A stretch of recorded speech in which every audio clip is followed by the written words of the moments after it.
रुख करते हैं प्रगति मार्ग का, जहां ऐसी खबरें हैं जो देश की तरक्की, प्रगति और लोगों की काबिलियत को दिखाती हैं।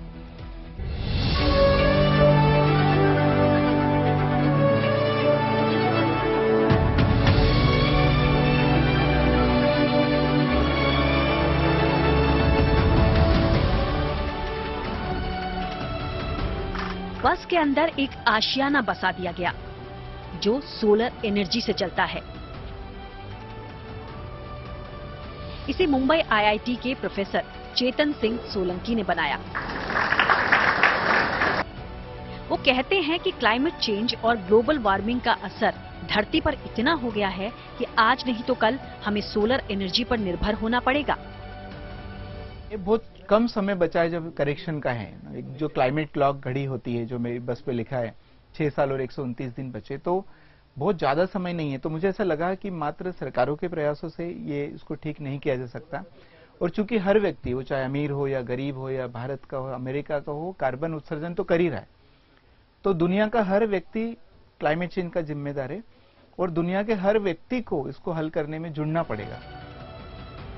साल 2020 से 2030 तक सोलर एनर्जी को बढ़ावा देने की दिशा में ही चेतन लोगों को जागरूक करने का बीड़ा उठाए हुए हैं। लेकिन ये सब कुछ करने के लिए आखिर उन्हें इस बस में घर क्यों बसाना पड़ा? जब ये विचार आया कि 11 साल यात्रा करना चाहिए और 11 साल का ये भी संकल्प लिया कि बिना घर जाए यात्रा करना है, क्योंकि इतनी बड़ी समस्या है तो इसको पार्ट और पार्सल में नहीं कर सकते। तो जब 11 साल बाहर रहना है तो स्वास्थ्य को भी ठीक रखना हमारी जिम्मेदारी, तो ठीक से सोना हो जाए और ठीक से खाना हो जाए, मतलब ये 2 पैरामीटर्स थे।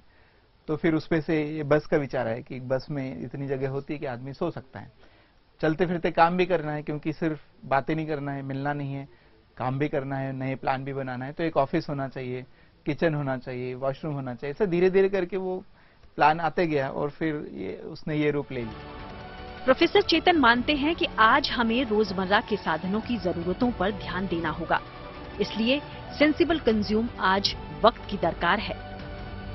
क्योंकि धरती तो सब सीमित है ना, धरती का साइज और धरती के सारे संसाधन सीमित है। ये सिर्फ आधुनिक मनुष्यों को लगता है कि नहीं जीडीपी बढ़ना चाहिए, प्रोडक्शन बढ़ना चाहिए, कंजम्पशन बढ़ना चाहिए। भाई नहीं बढ़ सकता। तो हम इनसेंसिटिव होके कंज्यूम करते हैं, इसलिए समस्या है। सेंसिबल होके कंज्यूम करेंगे तो वो बहुत पावरफुल रहेगा, सस्टेनेबल रहेगा, लोकल रहेगा, डुएबल रहेगा।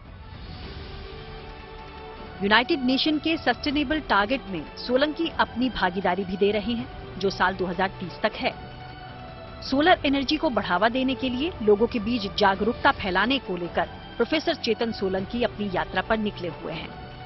मकसद साफ है, कम से कम ऊर्जा का इस्तेमाल किया जाए और सोलर एनर्जी को बढ़ावा मिले, क्योंकि धरती के बढ़ते तापमान को रोकने का यही एक आसान और कारगर तरीका है। Bureau report, good news today.